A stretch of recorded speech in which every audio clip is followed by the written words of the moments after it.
Assalamualaikum warahmatullahi wabarakatuh. Bertemu lagi dengan channel Sukses dengan Logika Tuhan.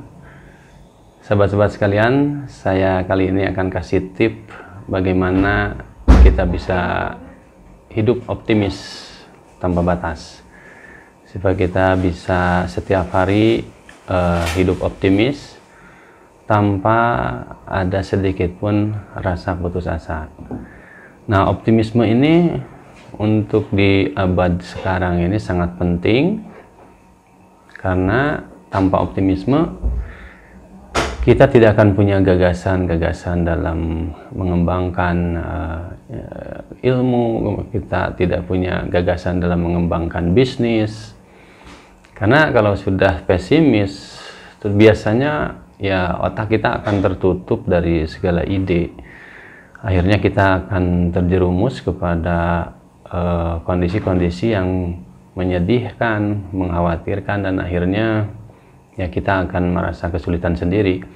Maka dibutuhkan sikap optimis untuk bagaimana bisa menjalani kehidupan saat ini.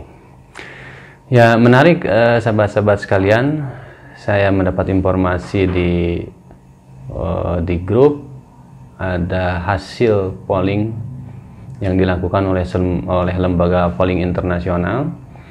Di situ pada intinya menjelaskan bahwa dari sekian ratus negara yang disurvei tentang kebahagiaan hidup di muka bumi ini, ditemukan data bahwa orang-orang yang hidup di negara-negara maju, ya tentunya di Eropa, persentasenya 80-90% mereka merasa hidup bahagia, hidup di muka bumi ini. Nah, namun berbanding terbalik dengan ketika mereka yang hidup di negara-negara maju itu, seperti di Eropa, ketika ditanya sejauh mana pentingnya agama dalam kehidupan ini, ternyata jawabannya di antara 19-55% bahwa menganggap agama itu penting dalam kehidupan di muka bumi ini. Nah, kemudian data itu melanjutkan ada data yang disajikan menarik, yaitu ketika orang-orang yang di negara-negara berkembang seperti di negara kita, ya, di Indonesia, di Asia, ketika ditanya sejauh mana hidup bahagia di muka bumi ini, rata-rata mereka persentasenya rendah, bahwa mereka tidak merasa bahagia hidup di muka bumi ini. Tapi berbanding terbalik ketika ditanya bagaimana pentingnya agama untuk dalam kehidupan di muka bumi ini, jawaban mereka ternyata ya sangat signifikan, di atas 80-99% bahwa agama itu penting dalam kehidupan ini. Nah, mungkin sahabat-sahabat sekalian di sini ada yang kontradiktif, ya. Kenapa negara-negara maju itu hidupnya mengaku dia bahagia, tetapi mereka juga tidak menganggap penting agama dalam kehidupan di muka bumi ini. Sebaliknya di negara-negara yang berkembang seperti di negara kita, yang penganut agamanya terbesar, Muslim di dunia, dan termasuk negara yang sangat religius karena ideologinya Pancasila, ada ketuhanan yang Maha Esa, mereka menganggap penting keberadaan agama tapi hidupnya tidak bahagia. Nah, masalahnya di mana ini sahabat-sahabat sekalian? Jadi saya tidak mencoba untuk menganalisa di mana permasalahannya, tapi saya menggunakan data itu bahwa di negara-negara maju pun masih ada sebagian kecil, yaitu 15-50% itu merasa penting kehidupan agama itu penting dalam kehidupan bermasyarakat, kehidupan bernegara, yang jumlahnya walaupun kecil 19-55%. Berarti mereka hidupnya bahagia dan menganggap agama ini penting. Nah, jadi kita tidak ingin memilah sebuah negara, apakah itu sekuler, apakah itu sangat religius. Tapi kita sesungguhnya kalau bersumber kepada pola pikir Al-Quran, bahwa kita ini menginginkan kehidupan ya sejahtera di dunia dan di akhirat. Nah, itu ternyata ada di Eropa, yang idealnya itu mereka yang menganggap penting agama dan mereka merasa hidupnya bahagia. Tapi di negara yang religius kita ternyata merasa penting itu beragama, tetapi hidupnya tidak bahagia. Nah, yang mana yang kita inginkan? Ya tentu naluri manusia menginginkan bahwa kita beragama itu untuk mewujudkan hidup kita sejahtera di dunia dan sejahtera di akhirat. Nah, permasalahannya bagaimana sekarang mewujudkan supaya kita sejahtera di dunia dan di akhirat, ya. Jangan sekarang kita beragama hidupnya tapi tidak bahagia di dunia ini. Sedangkan Nabi Muhammad sendiri, kemudian Al-Qur'an, sumber sebagai agama Islam juga mengajarkan bahwa kita ini harus mencari akhirat tapi jangan melupakan dunia gitu. Artinya, ya kalian berhak untuk bahagia hidup di dunia, juga kalian juga berhak untuk hidup bahagia di akhirat. Nah, ini bagaimana cara membangunnya? Nah, saya mencoba memberikan tips kepada sahabat-sahabat sekalian agar kita hidup bahagia di dunia dan di akhirat, maka kita harus menjaga optimisme setiap hari. Nah, optimisme inilah yang akan membangun kehidupan kita menjadi kehidupan yang bahagia di dunia dan di akhirat. Nah, bagaimana cara membangun optimisme ini? Saya coba kaji di dalam Al-Quran dan sumbernya di dalam surah Al-Ikhlas itu yang mengatakan bahwa Qul huwallahu ahad, Allahus samad. Jadi Allah itu ahad dan Allah itu tempat bergantung. Nah, menggantungkan apa kepada Allah sesungguhnya? Ya apa saja, termasuk rezeki, kebutuhan. Nah, salah satunya adalah supaya kita tetap optimis, gantungkanlah cita-cita kita, gantungkanlah harapan-harapan kita kepada Allah Subhanahu wa taala.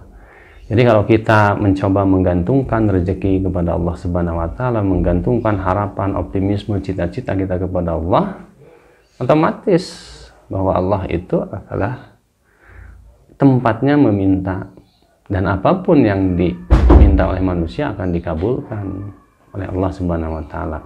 Nah, jadi selama kita berharap kepada Allah Subhanahu wa taala, pasti otak kita akan mengatakan bahwa Allah pasti mewujudkannya.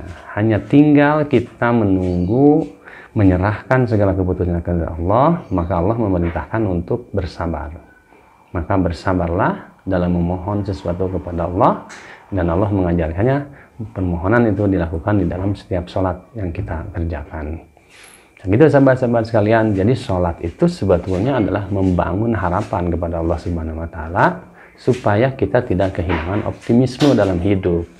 Orang-orang yang kehilangan optimisme dalam hidup ini otomatis hidupnya tidak akan sulit bahagia kalau kehilangan optimisme. Orang-orang pesimis mana dia bahagia? Orang-orang pesimis mana dia bisa bersuka cita? Orang-orang pesimis mana dia bisa berpikir kreatif? Nah, orang-orang optimislah nanti yang akan bisa berpikir kreatif.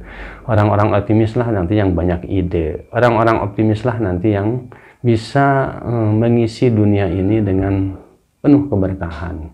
Orang-orang optimis itu karena dia selalu di otaknya ada endorfin yang membuat dia bahagia selalu. Dan dalam kebahagiaanlah otak itu menjadi kreatif, menjadi cerdas. Nah, cara menggantungkannya supaya kita tetap optimis yaitu gantungkanlah harapan kita kepada Allah Subhanahu wa taala. Kepada Allah saja. Fokuslah kepada Allah. Dalam kondisi apapun, dalam kondisi sulit, dalam kondisi senang, kita harus tetap bergantung kepada Allah Subhanahu wa taala, mengharapkan semua harapan itu kepada Allah Subhanahu wa taala. Nah, setelah harapan itu digantungkan, barulah kita beraktivitas. Maka dalam aktivitas itu, karena kita selalu berharap kepada Allah, maka dalam aktivitas itu kita akan diberi jalan-jalan terbaik dalam menjalani kehidupan ini. Demikian sahabat-sahabat sekalian, jadi tetap optimis. Mari kita menjadi bangsa yang besar, bangsa yang penuh dengan rencana besar untuk mensejahterakan alam semesta ini, mensejahterakan seluruh umat manusia, mensejahterakan lingkungan sekitar. Dan itulah misi dari orang-orang beragama. Yang selama ini orang-orang beragama mungkin terlalu mementingkan kepada kepentingan kelompok agamanya. Namun kita kembalikan kepada ajaran yang sesungguhnya bahwa agama Islam tentunya diturunkan bukan untuk melindungi sekelompok manusia saja, tetapi agama Islam diturunkan ajarannya untuk melindungi seluruh umat manusia di muka bumi.